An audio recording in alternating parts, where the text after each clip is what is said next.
आषाढी वारीला आज भक्तिमय वातावरणात सुरुवात झाली आहे। श्री क्षेत्र आळंदी येथून संतश्रेष्ठ ज्ञानेश्वर महाराजांच्या पालखीने लाखो वारकऱ्यांच्या उपस्थितीत पंढरपूरच्या दिशेने विधिवत प्रस्थान केले। महापूजा आणि आरतीनंतर संजीवन समाधी मंदिरातून ज्ञानोबा तुकारामच्या जयघोषात मानाच्या दिंड्या, मानाचे अश्व आणि वारकऱ्यांच्या उपस्थितीत पालखी सोहळा सुरू झाला। प्रस्थानापूर्वी मानाच्या दिंड्या आणि अश्वांनी मंदिर परिसराची प्रदक्षिणा घातली। त्यानंतर मानाच्या खांदेकऱ्यांच्या खांद्यावरून माऊलींची पालखी मुख्य मंदिरातून मार्गस्थ झाली।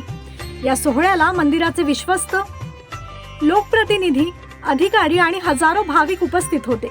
राज्यभरातून आलेल्या लाखो वारकऱ्यांच्या अभंग, भजन आणि हरिनामाच्या गजराने संपूर्ण आळंदी भक्तिरसात न्हाऊन निघाली।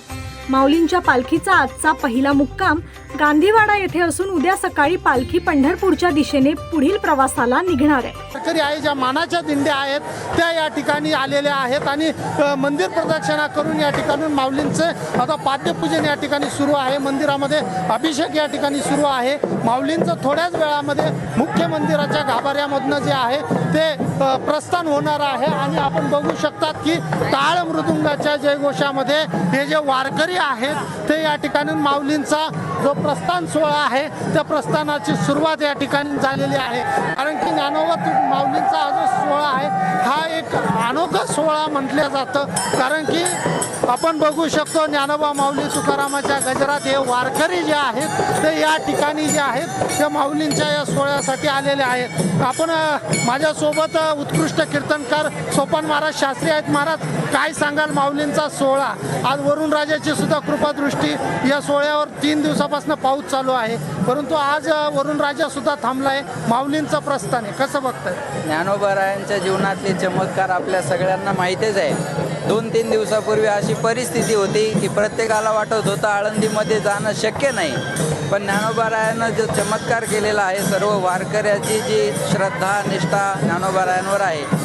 सर्व मीडियावाले बोलत होते की आळंदीत यंदा प्रस्थान होणं शक्य नाही, आळंदीत जाणं शक्य नाही, पण निष्ठावंत वारकऱ्यांचं एकच वाक्य होतं, माऊली बरोबर करतील, माऊली सर्व व्यवस्थित करतील। आणि तो ज्ञानोबारायांचा अनुभव आज आपण प्रत्यक्ष सगळे पाहत आहे। दोनही पुलावरचं पाणी कमी झालेलं आहे आणि वारकरी खूप आनंदामध्ये या ठिकाणी पावसात सुद्धा या वारीचा आनंद साजरा निश्चितच आनंदामध्ये वारकरी जे आहेत ते वारीमध्ये सामील झाले आहेत।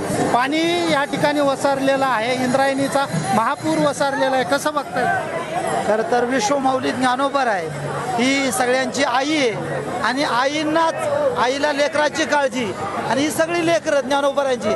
आज हा आईचा उत्सव ज्ञानोबा आहे, हा आषाढी वारीचा सोहळा खऱ्या अर्थाने या भारत देशातला सगळ्यात मोठा उत्सव या ठिकाणी ज्ञानोबारांच्या कृपेने या ठिकाणी संपन्न होतोय। तमाम वारकरी या ठिकाणी आनंद घेत आहे, मोठ्या जोशामध्ये हे प्रस्थान चालू आहे। रामकृष्ण हरी।